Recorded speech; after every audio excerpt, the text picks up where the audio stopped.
నా ప్రియులారా, సంఘములో దైవజనుడికి సంఘానికి ఓర్పు ఉంటే ఆ సంఘంలో ప్రభు శిరస్సుగా ఉంటాడు. దైవజనుడు ఓర్పు కలిగి ఉండాలి. సంఘం ఎట్లా పడితే అట్లా బతకొచ్చు అంటానికి లేదు.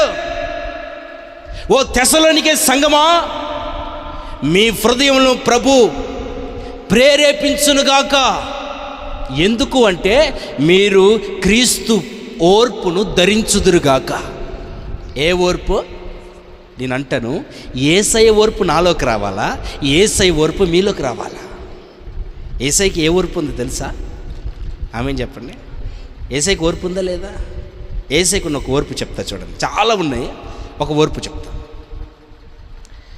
యేసయ్య 30 సంవత్సరాలు తల్లిదండ్రుల ఇంట్లో ఉన్నాడు. After 30 years he started ministry. ఆయన పరిచర్య చేయటం ప్రారంభించాడు. ఆయన అనేక ప్రాంతాలు తిరిగి అద్భుతాలు చేసి, ఆశ్చర్యకార్యాలు చేసి, కుంటివారికి, గుడ్డివారికి, చెవిటివారికి, మోగవారికి, నడుమొంగిన వారికి, దయ్యములు పట్టిన వారిని, ఇలా అనేక మందిని స్వస్థతపరుస్తూ, బాగు చేస్తూ, ఉన్నతమైన మాటల్ని ప్రజలకు బోధిస్తూ అన్ని ప్రాంతాలు తిరిగి ఆ నోట ఈ నోట, ఈ నోట ఆ నోట బడి యేసయ్య పుట్టినూరు నజరేత్. చెప్పండి, సిటీ ఆఫ్ నాజరేత్. ఆ ఊరిలో కూడా వినపడింది. ఆయన అన్ని ప్రాంతాలు తిరిగి ఎందుకో ఒకరోజు నజరేత్కి వచ్చాడు. నజరేత్కి వస్తే నజరేత్లో ఉన్న ప్రజలందరూ ఏం చేయాలి?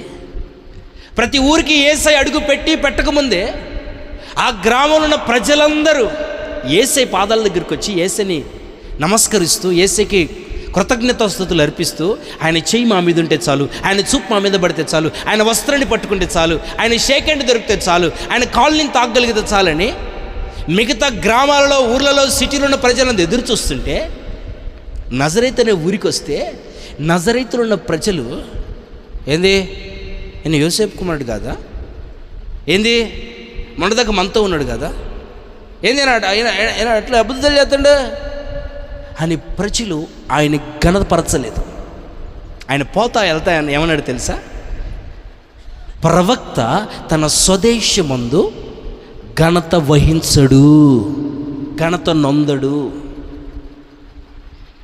ఏయ్ కొరేజీనా, ఏ బెత్సైదా, మీ దగ్గర చేసిన కార్యాలు అక్కడ చేసి ఉంటాయి, ఎప్పుడో మారు మనసు పొందాయి. ఎన్ని అద్భుతాలు మీ దగ్గర చేశా, కానీ మీరు ఎంతవరకు మారు మనసు పొందలేదు. రేపు మీ గతి సొదొమ గొమొర్ర పట్టణం కంటే ఘోరంగా ఉంటుందని, అయ్యో బెత్సైదా, అయ్యో కొరజీనా అని వాటిని పట్టణాలను శపించిపోయాడు ఆయన. కానీ నజరేతుని ఆయన శపించలేదు. ఆయన గౌరవించకపోయినా, ఆయనకు మర్యాద ఇవ్వకపోయినా, ఆయన గొప్పతనాన్ని గుర్తించకపోయినా, వాళ్ళందరూ ఏమనుకున్నారంటే మొన్నటిదాకా ఉన్న వడ్రంగి కుమారుడు కాడా, మనతో వడ్రంగి పని చేసిన వాడు కాదా, మనతో తిరిగిన వాడు కాదా? ఆయన గణపరచకపోయినా ఆయన ఓర్చుకున్నాడు. ఆయన శపించలేదు, కీడుని ఆ పట్టణం మీదకి దిగిరానివ్వలేదు. ఇది ఆయనలో ఉన్న ఓర్పు. ఇదొకట. యెషయా పుస్తకంలో ఒక మాట ఏముంటుందంటే, ఆయన కొట్టువానికి తన వీపునిచ్చాడట. అర్థమైంది నా మాట? కొట్టివారికి తన వీపుని.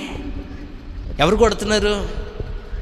ఒకరి తక్కువ 40 కొరడా దెబ్బలు యేసుప్రభు వారిని కొడుతుంటే, యేసుప్రభు వారు ఆయన తన వీపిని కొట్టువారికి ఇచ్చాడట. వీపిని దాచుకోలేదు. మనం ఏం చేస్తాం చెప్పండి? దెబ్బలు కొడుతుంటే దాచుకుంటాం. శరీరం ఎక్కడ కందిపోద్దో, శరీరం ఎక్కడ ఇదైపోద్దో అని చెప్పి దాచుకోవడానికి ప్రయత్నం చేస్తాం. ఆయన మన నిమిత్తం ఓర్పు కలిగిన వాడు కనుక తన శరీరాన్ని, తన వీపిని కొట్టువానికి అప్పగించాడు. ఇది యేసయ్యలో ఉన్న ఓర్పు. చెప్పాలి బిగ్గరగా ఆమేన్, హల్లెలూయా. ఇంకో విషయం చెప్పనా? తోటమాలి వస్తాడు, తోట యజమానుడి. ఆమేన్. వచ్చి అంటాడు, రే బాబు, ఏంది ఎంతకాలం దానికి నీళ్ళు పోస్తావు, ఎంతకాలం దానికి ఎరివేస్తావు, ఏది కాపు, ఇది సంవత్సరం కాపు ఇది అని అన్నాడు. ఇంకేడ కాపు, ఎంత వాక్యం చెప్పు, ఎంత పరిశుద్ధాత్మ దిగిరాని, ఎంత ఎరువైని, ఆ చెట్టు యేసయ్య కొరకు కాయలు కాయట్లేదు. యేసయ్య వ్యవసాయదారుడిగా వచ్చాడు.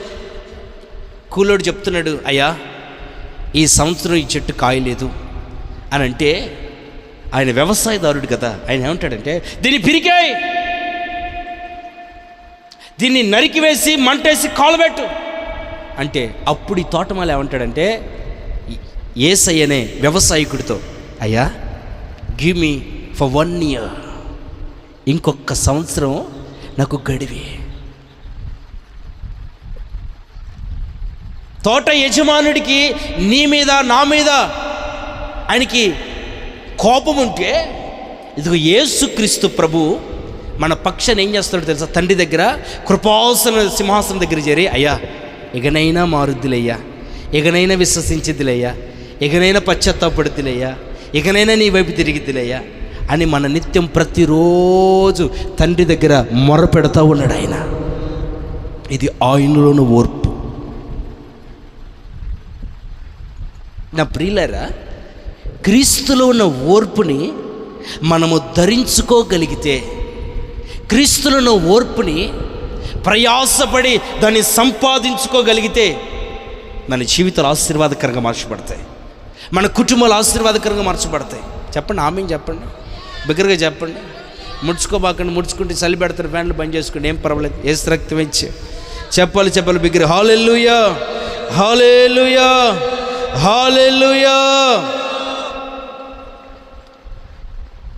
నా ప్రియులారా, ఇదిగో మనలో యేసయ్యలో ఉన్న ఓర్పు మనందరిలో ఉండాలి. ఇంకా చెప్పిన యేసయ్యలో ఉన్న ఓర్పు ఏంటో ఒకసారి యేసయ్య చూడండి, నా మాట చూడు. లూకా సువార్త 1:11-15. ఒక ఆమెకి మోగదయం పట్టింది. ఏదయ్యా మోగదయం అంటే? మాట్లాడు, యేసు రక్తం ఇచ్చి. ఇక మాటలు రావు, మాటలు రానియదు.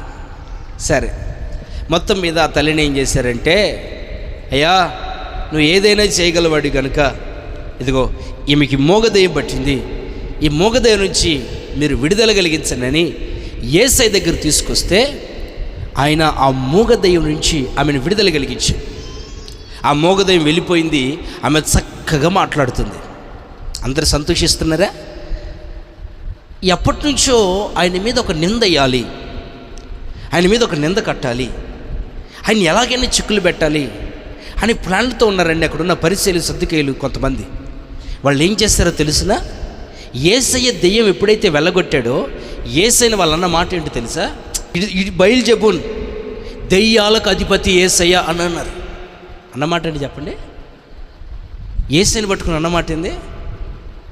దెయ్యాలకు అధిపతి కాబట్టికే పో అంటే దెయ్యాలు పోతున్నాయి అని యేసయ్యనంటే, ఇప్పుడు యేసయ్య ఏం చేయాలి చెప్పు? ఆకాశం నుంచి అగ్ని దిగి వచ్చి కాల్చునుగాక. ఎంత పని అండి? ఆయన అక్కడి నుంచి చిరునవ్వు నవ్వి అక్కడి నుంచి వెళ్ళిపోతాడు. ఇది యేసయ్యకున్న ఓర్పు. నేను పట్టుకుని నువ్వు దొంగ అని నడి వీధులు అంటే జుట్టు పట్టుకో, హలో జుట్టు పట్టుకోవా? జుట్టు పట్టుకొని కింద గుంజి 2 కడుపు డొక్కే గుద్ది, ఎట్ట దొంగతని ఎక్కడ దొంగదని ఎక్కడ చూసావో చెప్పు అంటావనవా? చెప్పండి రాలా అంటాం. యేసయ్య దైవత్వ లక్షణాలు వాళ్ళు గుర్తించకపోగా దయ్యములకు అధిపతిని మాట్లాడితే, ఆయన ఓర్పు గలవాడు గనక ఆయన వారిని ఒక్క మాట కూడా అనలేదు. ఇంకొకటి ఓర్పు చెప్పనా? యేసయ్య చేత ఆశీర్వదించబడ్డవారు, ఇంకా చెప్పాలంటే యేసయ్య మోచేతి నీళ్లు తాగిన వాళ్ళు పిలాతు దగ్గరండి, ఆ దొంగైన బర్నబాని విడుదల పెట్టండి, యేసయ్యను మాత్రం శిక్ష వేయండి, శిక్షకు అప్పగించండి, సిలువేయండి అని మొత్తుకుంటుంటే ఆయన మౌనంగా ఉన్నాడా?